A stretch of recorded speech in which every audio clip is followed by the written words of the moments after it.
folks. Tonight, this is Myron from the Tapped Out Wrestling Podcast. I am joined by Shane Marx, the first ever PCW champion, and a guy that's getting around all over the Indy scene. How you doing tonight, Shane? Doing pretty good. Thank you for having me. Excellent. So, you've been calling yourself, and you're called the Revelation. How did that come about? It's something that I've wanted to do. When I first started out, I used to call myself the Natural.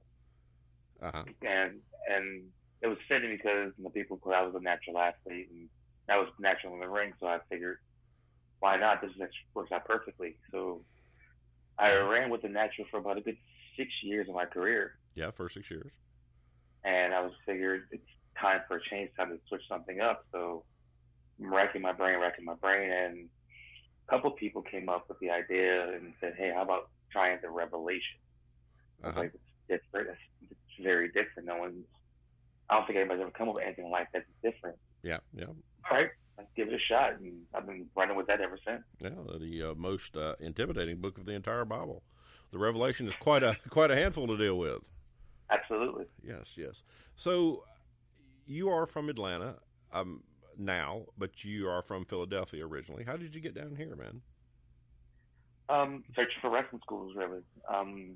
My first stop was, I actually was set to move to Boston. Uh-huh. I was set to go to the Kowalski School. I went to school, met Walter Kowalski, like God rest his soul, and his head trainer, Slick Wagner Brown, and everyone there. At the time, current Noah champion Eddie Edwards was there, and a few other people that were been on television before. So I was really looking forward to being in the ring with them.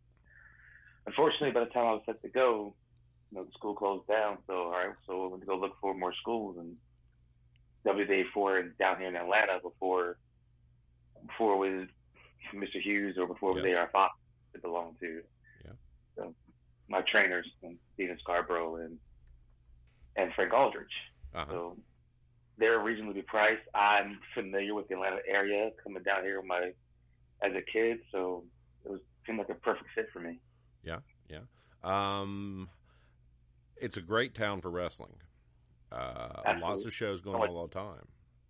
Oh, absolutely. I remember as a kid during the summer, I remember seeing The Undertaker before it became The Undertaker that year at a WCW taping with Paul Lee. Oh. And then later that same year, he debuted as The Undertaker. So it was a mind blowing for me to seeing that on television and telling my friends, my brother and I, like, we just saw him live on WCW with Paul E. Dangerous. Yep. So you're an old school wrestling fan then. You're from a long time back. Absolutely. I've been a fan since I was 6. Yes. My mom took me to my first event when I was 8. So, oh wow! What was it? Yeah. It was a WWF show. I wish I could remember the card completely. All I know is I remember certain people, but I don't remember the entire card. I remember Hogan was there, and Mr. Perfect was there, and Roddy Piper was there. I remember being a stacked card. I wish I could remember everything for you. Yeah. Because I was too busy mesmerized with this one fan down in front with a very gravelly smoker's voice. There was a lady. Uh-huh. Just talking about how much Hogan sucks and Perfect sucks. I was just mesmerized by her. Oh, that's the great thing about those old shows is the interaction and the way it went. I still remember the first shows I went to in Birmingham, and the Continental crowd, and it hooked me for life. And have you always wanted to be a wrestler, or did you want to do something else, or? Believe it or not, this wasn't my first choice, but it just kind of came about as something I want to try. Uh-huh. Because you never know if you're good at it unless you try it. And me being a fan all my life and wrestling around with my buddies and stuff, I'm like, I think I can give it a shot. Mm-hmm. Mm-hmm. So one day, of course, went to go look for schools. It started off as a question, really. Uh-huh. With my grandmother one day, and I asked her, what if I became a wrestler? Oh. And And of course, my grandmother's from the South, so her immediate reaction was, "You want to be a wrestler?" So like, Oh, something I'm baby, thinking don't do about. that. Don't do that, baby. You'll get hurt. I don't think she wanted me getting hurt. It's just that it was something out of left field that Yeah. it's something we never talked about until that day. Was she a wrestling fan? And not really. She'll watch it, but she was more or less just supportive for the most part. Just if we wanted to go to the show, she'd get the tickets and we'd go with her and things like that. But she's always been supportive of it. Cool. So you let your family know, and you went looking for schools, and you wound up here in Atlanta. Mm-hmm. Cool. And you trained at WWA4? Yes. Yes. I interviewed a woman that trained there just the other day, Dementia DeRose. Yeah, I know her very well. She's a very interesting interview. Very interesting lady. She's a very interesting girl. Yes, I can imagine. She's quite interesting. Yeah, I have. I wanted so badly to get down to Dragon Con Wrestling so I could meet her in person, and they would not let me off work. Like, no. Yeah, I know the exact feeling. I want to be there so bad. Just watching all my friends on Facebook it just hurt me inside. Yeah. Yeah. Well, let me ask you, how did you wind up on the SCI card this year? I got the message from Josh, Ace Rockwell, about maybe a few months ahead of time, asking me if I would like to be a part of it. And I said, absolutely. Yeah. I paid attention to the first two, and if they were as amazing as the last two, I couldn't wait to be a part of it this year. Mm-hmm. So the first thing they wanted to be a part of the SCI Rumble. Yeah. Where I got to be in the Rumble as well as got to wrestle a guy who I've wrestled many times. I've always had great matches with Kyle Matthews. So that's how that ball got rolling with there, and I couldn't wait to be a part of it, and that's how that pretty much how it started. That's a really unique show. Absolutely. It's almost like it may not be your home promotion, but when you walk through those doors, they make it feel like it's your home promotion. Absolutely. The crowd there is just, you can feel they love wrestling. Mm-hmm. And when you're there, just the atmosphere alone is it's indescribable in some ways, but you just feel the energy and just want to perform just for everyone there, and you want to give your absolute best, no matter whether you're winning it or losing it. You just want to go out there and put on the best show of the night and let everyone know that, hey, I'm here to, we're here to put this show on for you. Yep. I'm here to perform for you. Mm-hmm. You give me your energy, I'll give it back to you tenfold. And yet you lost to the guy that lost to the winner, Gunnar Nelson, in a hell of a match. Gunnar Miller's a really, really great. Miller, sorry. He's a guy who's come a long way in the last few years. And guys, if you did the first night, you saw he's tremendously strong. He's very talented. He's so good. He's gonna be huge. I have absolutely no doubt he's gonna be big one day. Cool. And you've wrestled him in other places before, haven't you? I've wrestled him one other time in PCW, Platinum Championship Wrestling. So the SCI was our second match. SCI was only your second. Oh, cool. That's great, man. Because you getting to catch these big talents, and you're up there. You're up there in the elite of indie wrestling. Yes, I feel that way. That's awesome, man. You talked about Platinum Championship Wrestling. That's a promotion I have not been to yet, and something I am just learning about. They wrestle. Is it Porterdale? Yes, we're now primarily in Porterdale. Now, do they do regular shows out there, or is it monthly? Or we do our shows every first and third Saturday. First and third Saturday. Okay. Mm-hmm. Cool. And that's twice a month, man. That's a lot of work. Yeah. That's a lot of work. And I keep seeing the talent coming through there. They're drawing a lot of big people in. Yeah, we have a lot of big, pretty good crowd. It's very passionate, very old school wrestling crowd. Uh-huh. Mm-hmm. Back in many years ago, the NWA used to roll through that town, so they know. So that's a lot of the older people who do come. They understand. They'll always tell you the time Dusty came in town and they saw the Horseman and Ric Flair and all that stuff. And so it's a very good wrestling town. I love being in that area. And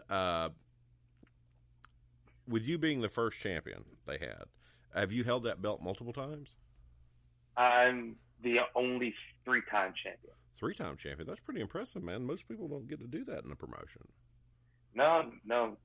Considering how when I first won the title, I held it for at least 13 months before losing it. So I prided myself in being the champion, especially that first year. I prided myself in being that guy I want to put the pressure on my shoulders to make PCW mean something.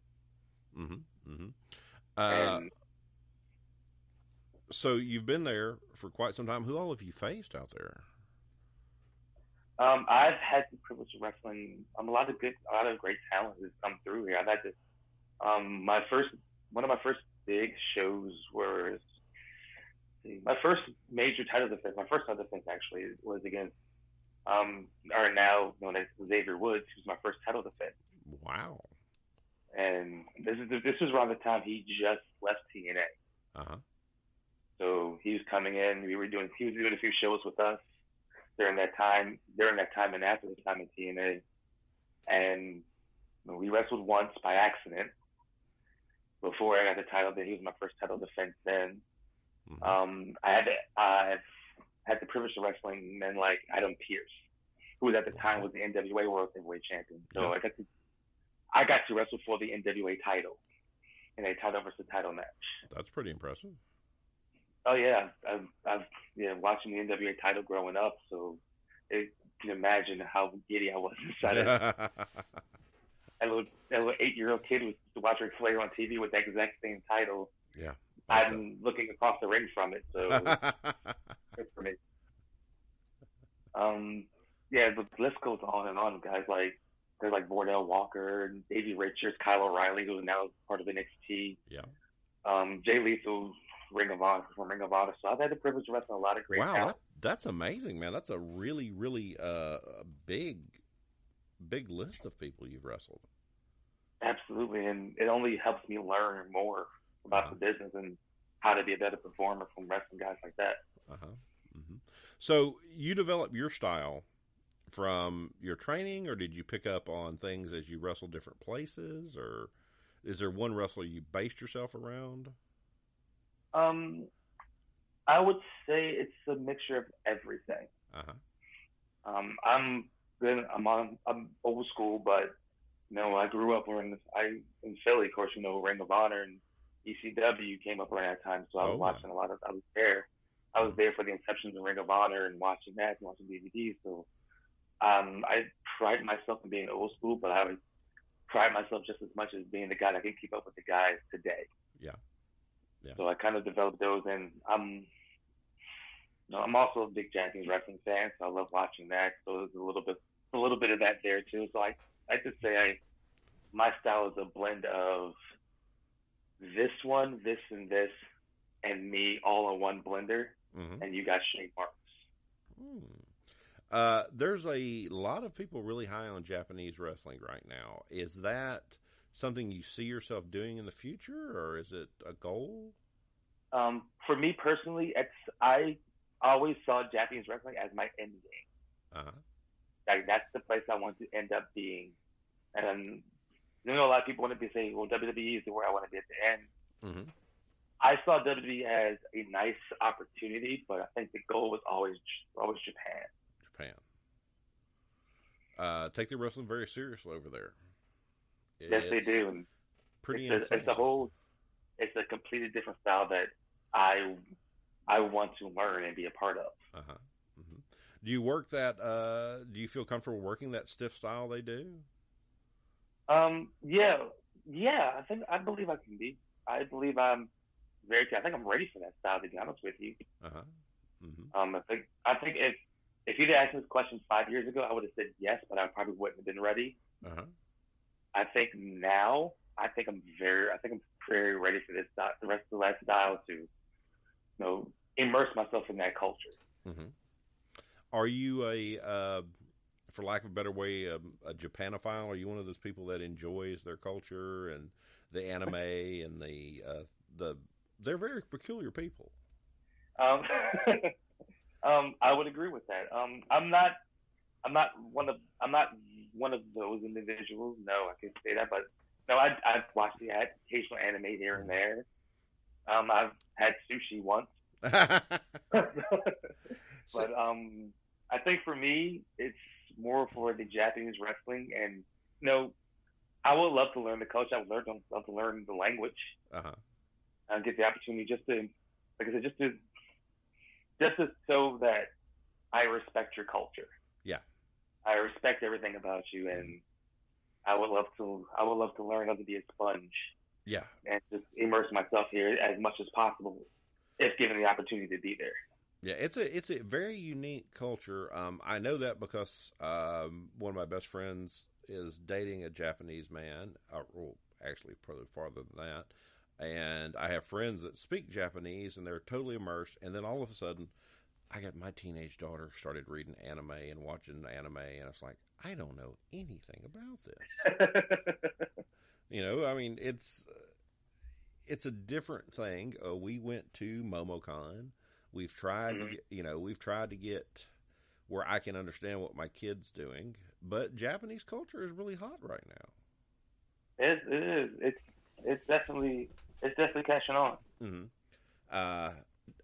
One thing I see that interests me in it is those Ribera Steakhouse jackets.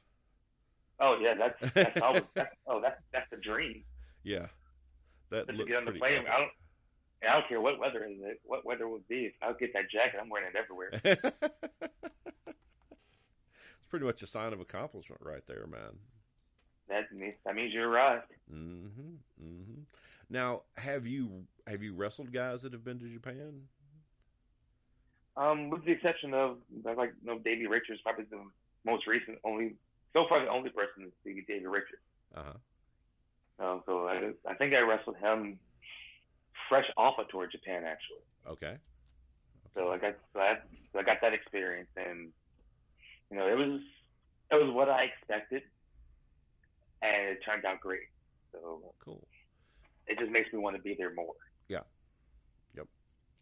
I watched some of the New Japan Wrestling, and it reminded me a lot of the stuff I watched when I was a kid, as far as the way that it was produced. It had kind of a NASCAR feel to it too, where you had sponsors and everything. So it's unique. It's a different kind of wrestling altogether. Absolutely. And people are able to focus on their wrestling skills. Mm-hmm.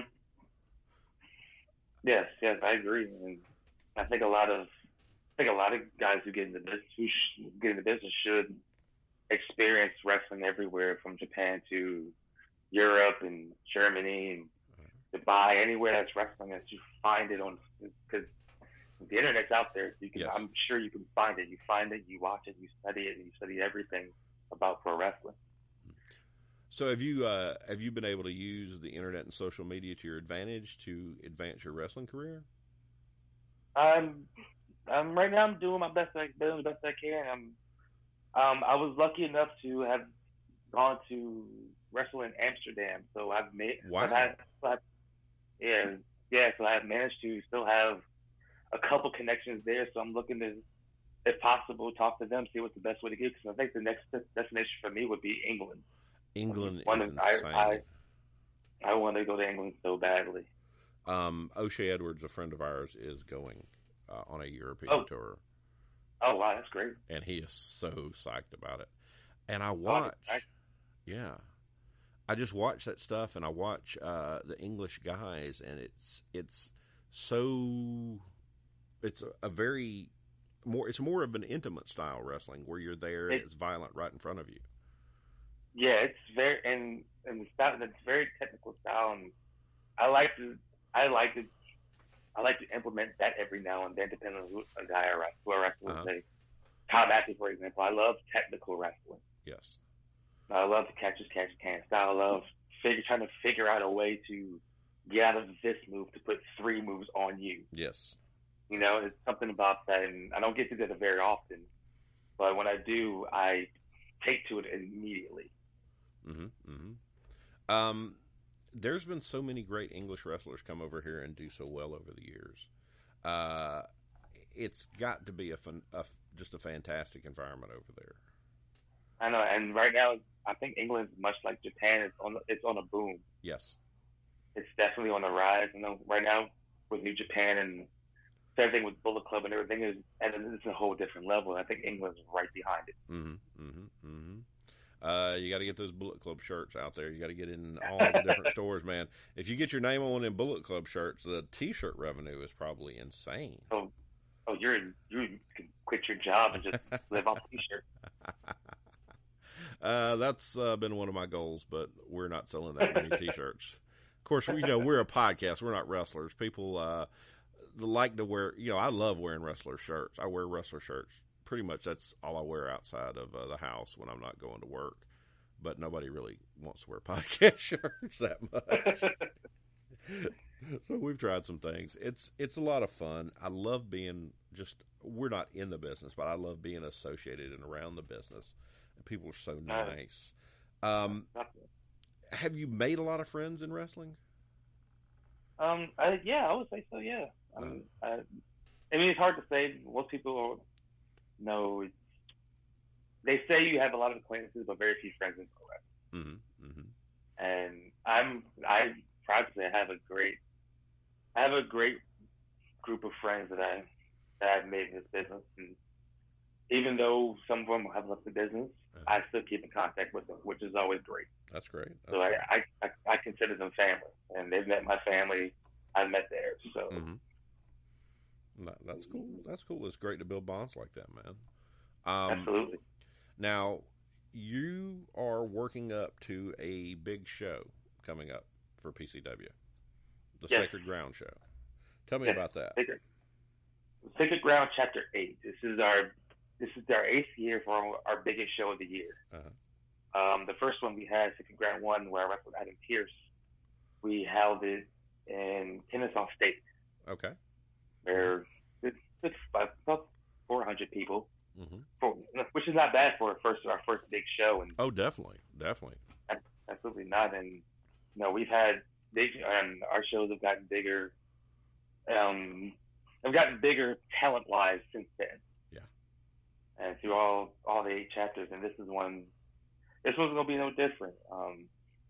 Looking forward to it. Gunnar Miller's our PCW champion, so he'll be defending his championship against Bill the Butcher. If you don't know Bill the Butcher, Okay, so Sacred Ground has been developing over 8 years. The crowd's getting more intense to this? I would say probably a little more personal. Personal? Mm-hmm. Because once we moved to Porterdale, then the last 4 or 5 Sacred Grounds have been around in the Porterdale area. Uh-huh. So again, they've treated us well, so we give back by giving them our biggest show of the year. Mm-hmm. Mm-hmm. Well, it's good to have a home crowd. Yes, absolutely. So you've got a Tyson Dean coming up. Yeah. Yes. Very much looking forward to this match. I've always had good matches against Tyson, and I know Sacred Ground Chapter 8 will be no exception. Uh-huh. It's going to be I'm very much looking forward to it, and it's going to get heated, and I'm looking for that the most.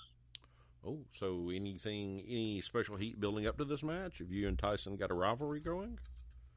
Well, let's just say that our second biggest show is usually around the 4th of July. So Tyson recently had a match against Gunnar Miller for the championship, and unfortunately he came with the short end of the stick, and it looks like as Gunner was going to attack Tyson, I kind of came into the ring, and needless to say, I kind of punched Tyson in the face. Oh, the old, I accidentally hit my friend bit. I wouldn't call it much of an accident, to be honest with you. Now, I saw some of the 4th of July show that was on YouTube, and you had Logan Creed. Mm-hmm. That's a big old man. That's a big boy. It's a big boy. He hits hard too. You did a really good match with him, man. Yeah, I like to pride myself in having good matches. Try to have good matches with everybody. Mm-hmm. And how big and how small they are. And Logan's a talent without question. So anytime I get a chance to wrestle with Logan, mm-hmm. I always look forward to it. I think that was probably only our second or third match ever. Also. Yeah. Okay. We're going to get to see Logan next Thursday at Southern Fried. Okay. He's doing a match with O'Shea, and we're all going to be out there because the people at Southern Fried are very nice to us, and they love having us at the shows, and we love being there. How far out of Atlanta is Porterdale? I would say from Atlanta, maybe a good 30, 40 minutes, maybe. Well, that's not too bad. I mean, everywhere in Atlanta is 40 minutes. Yeah, just about. But no, that's not that far. It's actually a pretty good ride. Now, that show that y'all did for 4th of July was outside. Yeah, we usually do our 4th of July shows outside. Wow, that's cool. You don't see a lot of people wrestling outside anymore. No, we usually do. No, we've done that depending on the weather, just about every year we do outside 4th of July show. We always make sure that we always have our big cage matches. Oh, so y'all put up a cage too? Yes. We had 2 cage matches that night. Wow. How long does it take y'all to set that thing up? Well, thankfully we have Ox, so he puts it up in no time. Oh, I believe we're Oxendine, right? Yes. I've not met him, but I have seen him at so many shows. He's a lifesaver. Especially comes to rings and cages, things of that nature. Ox is a lifesaver. Yeah, basically it's like every time you go to a show, you look over and he's either there or he's talking to some people or he's working on something. Ox is a busy man. Yeah, he's all over Georgia. Yeah, he's the go-to. He's definitely the go-to man. Mm-hmm, mm-hmm. I really didn't. He apparently got in the Hall of Fame at Dragon Con. Yeah, I've heard about that. Yeah, him and Ricky Steamboat. Yeah, well deserved though. Definitely well deserved. Ox definitely deserves the accolade. Yeah. I've never met him. I've seen him 1,000 times. Never met him. I'll have to talk to him next time I see him and tell him because just being able to put on wrestling for so many fans is such a great thing. You're doing yourself a favor by talking to Ox. Trust me. Okay, I definitely will have to do that. He seems like he's been in the business a while. Yeah, Ox has been around for a while, so I love Ox to death. So they can get out there and just throw the cage up real quick. Oh, in minutes. Oh wow! We got that down to a science. Because my buddy Nick that runs the show, he went out to Colorado for a show, and it was like over 30 minutes that they had to set up the cage. They did. It just took them forever, and it's like they were worried they were going to lose the crowd. Right now, Ox has learned over the years. Ox has learned to get that get that cage up very, very quickly. Mm-hmm. Well, that's cool. That's cool. It's great that y'all have a great support staff like that. Yeah, it definitely helps. So y'all have a cage match set up for Sacred Ground? No, not that I know of. No big cage matches or anything like that. Just a lot of big matches, a lot of big boys getting in the ring, just doing what they do best and doing it for that Porterdale crowd. Oh yeah, and you've got Jeter on that card too, right? That's Jeter versus his former friend and former tag partner Brian Blade. That's going to be a very physical match. I can imagine. I've seen Jeter a couple times at Southern Fried, and he has laid physicality on people every time I've seen him. Oh, trust me, I've been in the ring with him plenty of times. I've wrestled him for an hour. So You trust did me, an I never got hour? nowadays. Yeah, he and I did the Iron Man matches during one of the last times I was PCW champion. Our very first show that year, the first thing we did was an Iron Man match. Well, nobody does our Iron Man matches anymore. Jesus Christ, man. I've done 2, so trust me. Oh, my God. Wow. How did you live through an hour match? Pace yourself, Uh-huh. pretty much. Like the last one I did with was Jeter. The one I did before, I wrestled Fred Yehai. I'm familiar with Fred, too, yes. Yeah, I'm very familiar with Fred as well. So, yeah. Well, I've seen him from outside the ring. I don't ever go inside the ring because I'm. I don't recommend it. No, I don't ever intend to. I'm quite comfortable being a fan and a guy who does a little podcast. I'm not going in the ring. That's something scary. I don't see how you guys do it. How do you soak up that much punishment? I'm still asking myself that question. Why do I do it? But honestly, for me, it's the passion. Mm-hmm. Everyone. It sounds cliche, but it's what it is. Mm-hmm. Mm-hmm. So you have to love something to want to put your body through this. Yes, I can imagine. And you have to love football to put pads on and get run through by 400-pound guys. Yeah. When people look at wrestling differently and that has no idea about wrestling and just see it as a bunch of guys in their underwear slapping, slap fighting, I see it as art. To me, it's the highest form of performance art.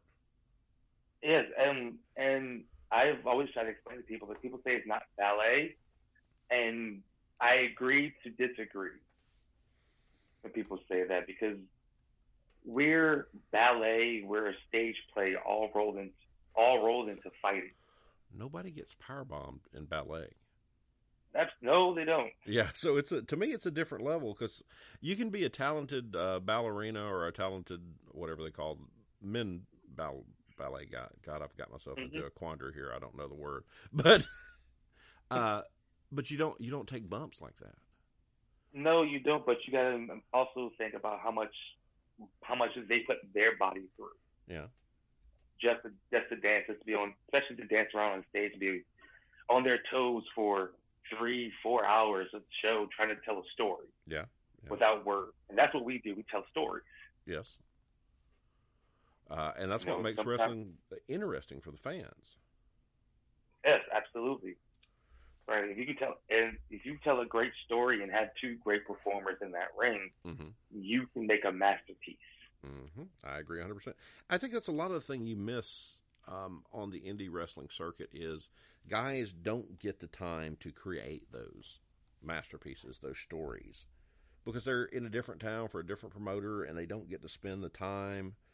And if I've told guys before, it's like, come on the show, promote your rivalry.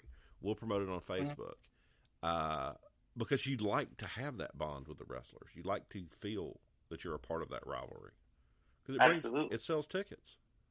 Absolutely, it sells tickets. I agree, 100% agree. And as far as controversy in wrestling, that's one of those things where Jim Cornette, who I'm a huge fan of, by the way, but Jim Cornette can complain and bitch about the way new wrestling is, but people have had to invent new ways to sell tickets. Right, and then I'm a big fan of Jim Cornette as well, but I'm sure before his time, a lot of guys were doing the same thing as well. The old timers before him, they were always talking about. I'm sure they were talking about how, the Midnight Express or the Rockwell Express, they should slow down. They're gonna be in wheelchairs before the time they're 30. Just along those things like that. It's how wrestling changes. Yeah. I was lucky enough to grow up in the '80s to see the evolution of wrestling from the time I started watching wrestling when I was 6 to development of the Attitude Era to NWO becoming WCW to when WCCW closed down and UWF, things like that. I was lucky enough and fortunate enough to see that progression to when it comes this becomes the ECW and the Attitude Era to how indie wrestling became from a very silent thing to everyone knows the indies now. Yeah. Where the Young Bucks who are in Japan are selling merch from the United States at Hot Topic. Yeah. And there's nothing wrong with that. It's just that it's amazing to see how everything in wrestling changes and evolves, and everyone will have their opinion on how they feel about it, which is fine. There's nothing wrong with that. And you can be set in your ways if you want. And again, there's nothing wrong with that. It's fine, but pro wrestling is not going to die out anytime soon. So either stick with, or so you can either stay to the past or change with the time, and that's the best you can do. Yeah, it's evolving, and I think right now is one of the best times in the world to be a wrestling fan because you can find exactly what you want. Right, and with YouTube and things like Daily Motion, there's wrestling everywhere. Yes, exactly. With the network and New Japan World, you can watch that. There's wrestling content everywhere, good, bad, or indifferent. You ain't got to just sit around bitching about Roman Reigns. If you don't like it, go find something else. Right, there's alternatives everywhere. For fans listening right now, I encourage you, no matter where you are, find wrestling in your local town or nearby your local town, because some of them may be really bad, but there's always that one diamond in the rough in that entire roster. Say, he has a chance. Yeah. Go find that guy and support that guy and support that promotion as well. Exactly. That's the thing I tell people. If anybody asks about podcasts, the first thing I say is go to shows. Get out there, go to shows. If you want to keep your passion alive, you have to go to shows. Right, because you never know when a guy from former WWE guy will come in, or a guy from here, or Ring of Honor, or just someone of major significance in this business. They come to your town one day, and you missed it. Then you're kicking yourself like, oh, I could have saw the Young Bucks here. Yep. Well, you had your chance. Well, no, don't waste those opportunities. Go to your local shows and find that guy you can connect with. Find that wrestler that you can say, he was my guy from the beginning, and now he's at the top of the business. Yep. But I remember him when he first started. Exactly. And wrestling is one of those sports where you can become passionate about one guy or a stable or one promotion and just find exactly what you just go out there and find what you want. Right. It's so much out there to find. Yeah. You just have to go out there and look. Yes. And when I got out of being a wrestler, I didn't never stop being a wrestling fan, but when I got away from watching wrestling on a regular basis, it was really because I did not know there were alternatives to the WWE after the buyout. After they bought WCW, I didn't know there was anything else to watch. And the whole time I was sitting on an incredible wrestling scene in Atlanta. Absolutely. Yeah, and being from Philadelphia, I was there for the ECW boom. A lot of local TV, and ECW was just great. It was phenomenal. And ECW closed down. I was like, well, I mean, what else do they watch now? Then, fortunately in Philly they had a channel 48, I believe, and every day around 10 o'clock from Monday to Saturday they had a wrestling. Oh wow! Just different promotions, yeah. So every now and then, I mean, they'll slip in like a WWE Metal or WWF Jack in between those days. But I saw Wild Side for the first time. I saw CZW for the first time. I saw Ring of Honor when they were on small syndication for the first time. I'm introduced to these. I'm watching Wild Side and Iceberg comes on my screen. I'm like, who is this? And now now these many years later, I can say Iceberg's one of my closest friends. Well, that's amazing. Crazy. That's awesome. Crazy to say. Now, do you do the whole hardcore scene? I've actually never done that. I've done some no DQ matches or a light top match here and there, but I've never really done the hardcore thing. It was never really my bag. I'll watch it all day, but it was never something I grew interested in being a part of. Yeah, I think it's probably good long term for you. Right, and again, I don't mind it. I love watching it. I used to watch Japanese death matches on VHS. Yep.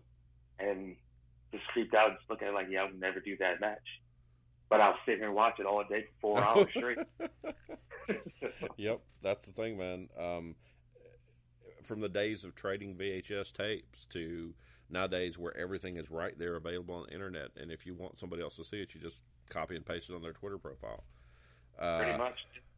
It's come so far, and it's got exposed, and the business is exposed, and kayfabe is sort of dead. I actually am beginning to believe it might have a little bit of life left in it, but that's because the wrestlers create it.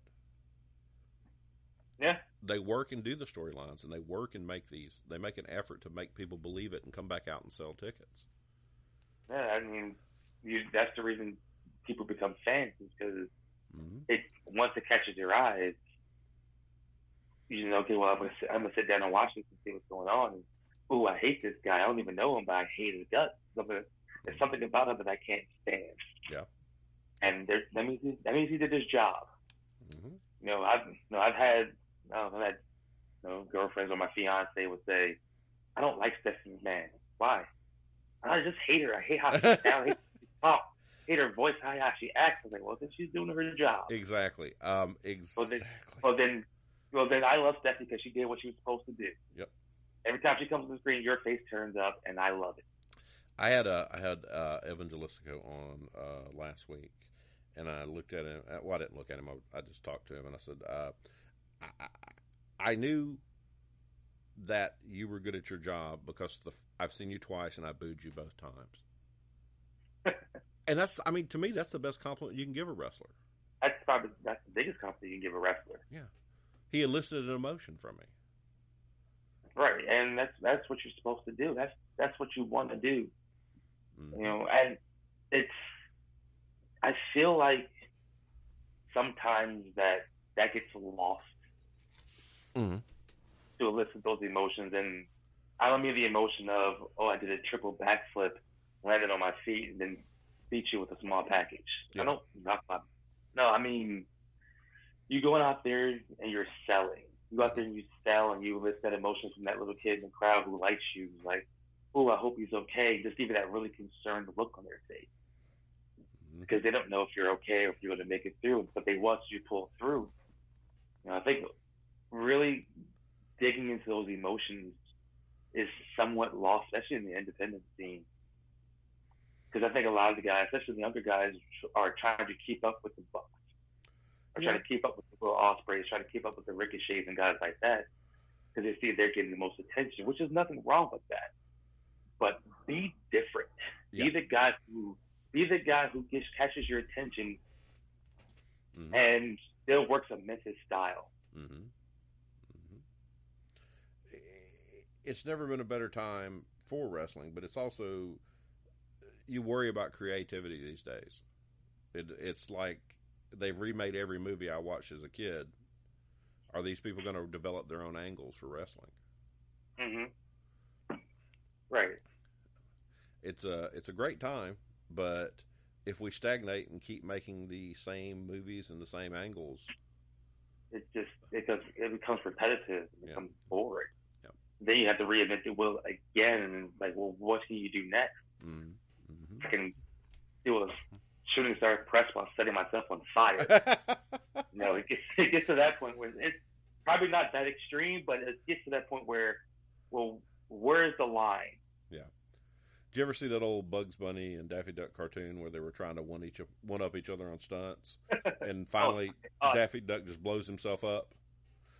Yeah, but he can only do it once. Yeah. Oh, that was the stuff, man. Growing up a long time ago was not overrated. I enjoyed the different viewpoint it got me. I'm older than you, so I still but I was younger when the stuff you were watching was coming out, and that's still what I I fell in love with.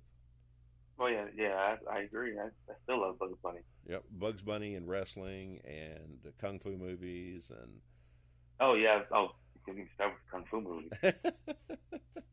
What kind of movies do you watch when you pick a movie? What do you watch? It depends on how I feel. It's usually between comedy or action, or maybe I'll look for something obscure, like a really weird B movie. Uh huh. Like what sometimes, especially like the action movies. Like some of the action movies are so horrible, but they're so good to watch. Yeah. Like I can't. I wish I could think of names, but but there's those sometimes like I'll go on Netflix and to see what kind of martial arts movies are out there, or action movies there. And Uh-huh. you see some random one with Steven Seagal, and it's like, what is this? I need to see what this is. Yeah, I know the feeling. I watched one that was all in it was, I don't know if it's Japanese or Chinese, but it was badly subtitled, and I watched the entire movie, and I had no idea what they're talking about, but it was a lot of fun. Oh, God, I love watching things like that. It's just a really weird, obscure movies that you wonder how they got made, Mm-hmm. but you're glad that they did because you're sitting through it and it's like, this is amazing. Yeah. Yep. I can't wait to talk about this. Oh, so do you have wrestling buddies that you sit around and watch wrestling with? Yeah, it's just my core group of guys that I hang out with and run around the roads with, and we'll always talk about wrestling, or we'll sit down like every once in a while. We'll just meet up and watch the pay-per-view, or especially once a year we'll go at a buddy's house and we'll all sit there and just watch Wrestle Kingdom. Uh-huh. New Japan's because it's their video show, and I love watching Wrestle Kingdom. That's my mania that I want to be a part of one day. Mm-hmm. I hope to be a part of one day. Mm-hmm. Yeah, we do that all the time. I just love talking wrestling. Yeah. And I love it more when I talk to people who don't know wrestling. Oh, that's neat. Because they're so confused. Because they wonder, well, why did you do it if he hits you in the face? I hit him back. Don't worry about it. It's okay. Yeah. But I love it. It energizes me. Uh-huh. It gives me something to work for. It makes me more creative because I can create a story. Yeah. I can create conflict. I can create this mini movie in this ring that will go for about 15, 20 minutes. And it's my job to keep you compelled. Mm-hmm. It's that creativity that I didn't realize I loved it until I did it. You're the actor, you're the playwright, you're the director, all at once.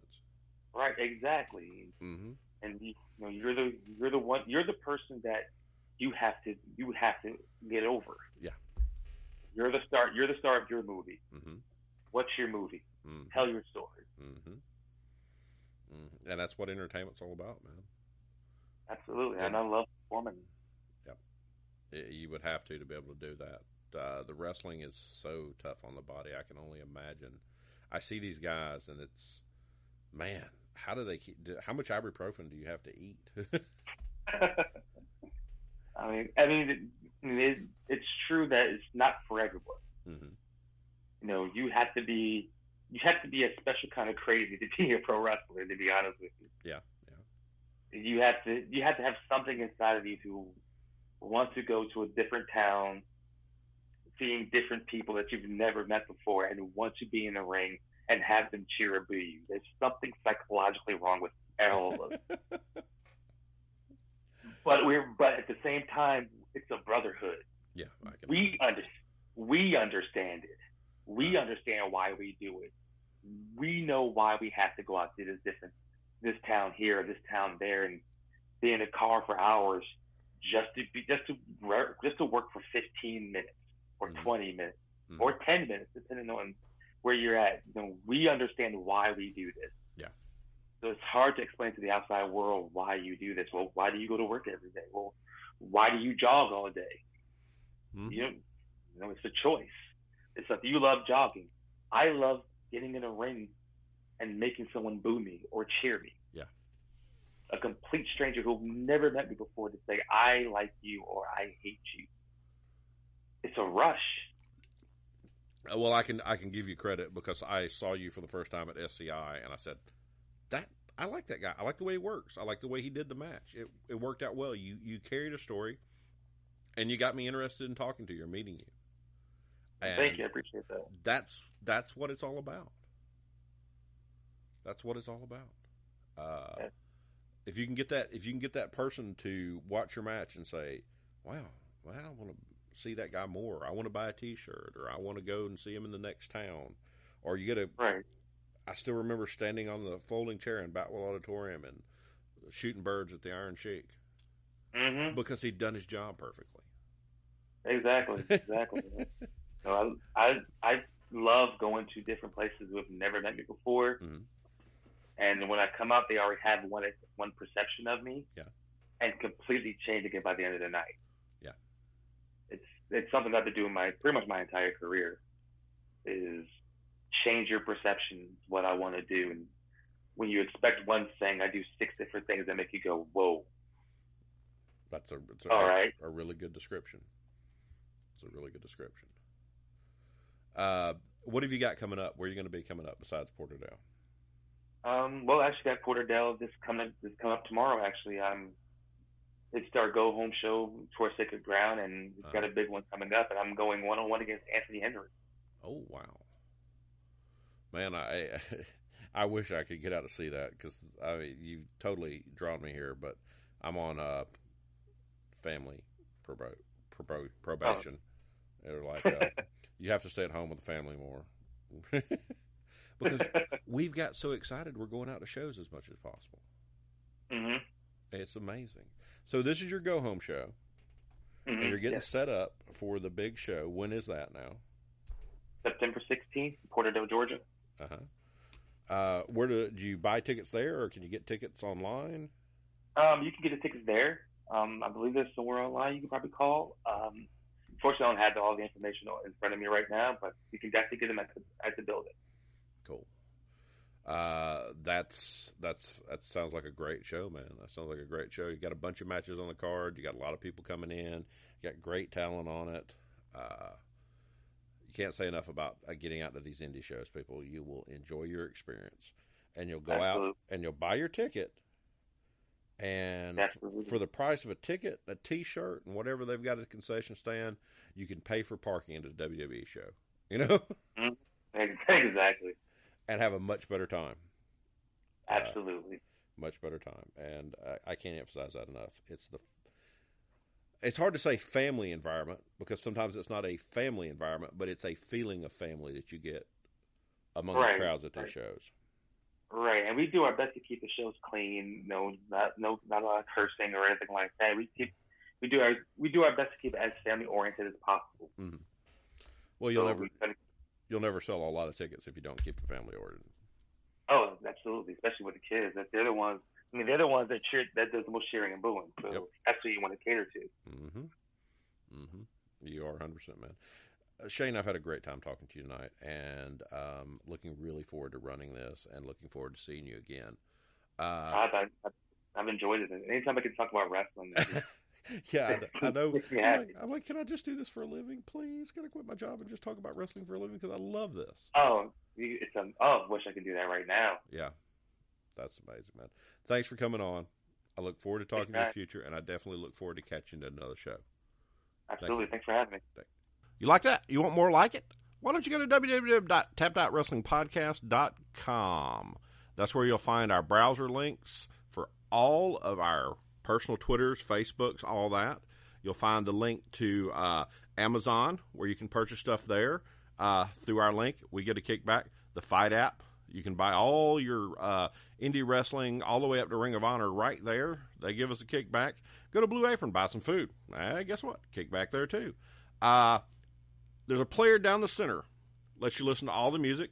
You can find the links to iTunes, Google Play, all those other places to listen to it, or just listen to it right there on your desktop. Subscribe. Big thing to do, guys. You got to subscribe. You get everything brand new. You like us on social media, Tapped Out Wrestling Podcast on Facebook. On Twitter, we're at Tapped Out Pod. And also, I'm at Myron the Mark TOP on Twitter. Now, we are slowly starting to tease episodes on our various social media pages prior to them being released. So listen out there, folks. Get some great episodes. Let us know. Give us some feedback. TappedOutWrestlingPodcast@gmail.com. That's where you want to talk to us. www.tappedOutWrestlingPodcast.com. The greatest website in wrestling.